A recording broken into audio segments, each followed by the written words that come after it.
L'économie a une part très importante dans nos vies. Croissance, chômage, pouvoir d'achat, conditions de travail, protection sociale, retraite, services publics, dette publique sont des thèmes qui saturent l'actualité et qui donnent lieu à des décisions politiques qui pèsent fortement sur nos existences. Cette importance donne un rôle majeur aux économistes, qui sont, par profession, des spécialistes de ces questions, et dont on peut donc attendre qu'ils aident à prendre les meilleures décisions pour le bien-être de tous. Et ils le font. Du moins, c'est ce qu'ils disent. Bien sûr, il y en a de plus ou moins bons, et comme ils ont tendance à ne pas être avares de recommandations, comme conseiller du prince, il peut être utile de connaître leur réel niveau d'expertise. Or, il existe justement un prix Nobel d'économie, décerné tous les ans depuis 1969, dont on peut penser qu'il confère un label d'excellence à ceux qui en sont les récipiendaires. Pourtant, la liste est longue de ces prix Nobel qui ont marqué leur discipline davantage par leurs échecs que par leurs conseils avisés. Comme Lucas, lauréat en 1995, qui déclara en 2003 devant l'American Economic Association que, je cite, « La macroéconomie a réussi son pari. Son problème central, la prévention des dépressions, a pour ainsi dire été résolu. Et il l'a même été pour plusieurs dizaines d'années.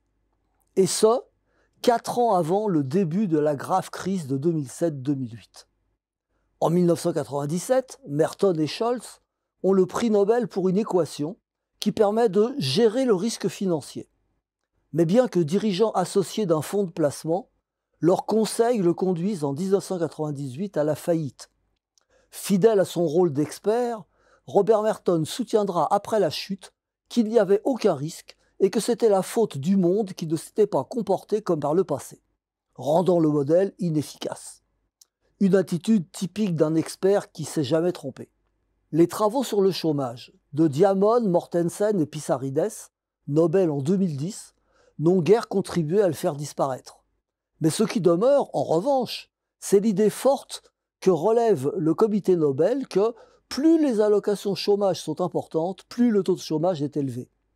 Et la durée de recherche est longue. Une idée dont l'idéologie néolibérale a fait un de ses postulats et que tant de gouvernements tentent toujours de mettre en application. Quant à ceux sur les crises de Sargent et Sims, Nobel en 2011, ils ont été bien inefficaces pour absorber le choc de la crise de 2007-2008. En 2013, 2 lauréats, Schiller et Fama, défendent les théories contradictoires. Comme le souligne Le Monde, je cite, « L'économie reste ainsi toujours la seule discipline où 2 personnes peuvent partager le même prix Nobel en racontant des choses complètement opposées. » Du coup, on comprend mal en quoi ces théories peuvent aider à comprendre les fluctuations des prix des actifs.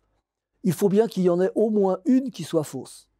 En 2018, c'est Nordhaus qui considère qu'il est urgent d'attendre pour lutter contre le changement climatique et qui juge que la température optimale est de 3 degrés, étant ainsi une caution scientifique de l'inaction gouvernementale des États.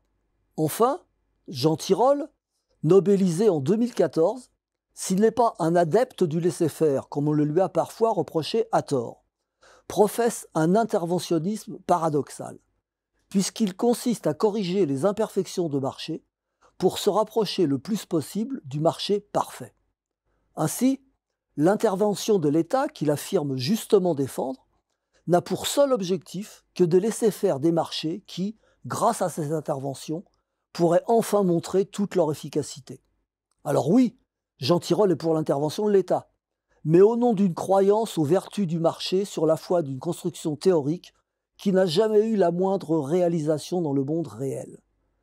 C'est finalement un point commun à tous ces économistes de penser que la réalité doit se plier à la théorie, appliquant à leur discipline ce que Brecht disait du peuple, puisque le peuple vote contre le gouvernement, il faut dissoudre le peuple.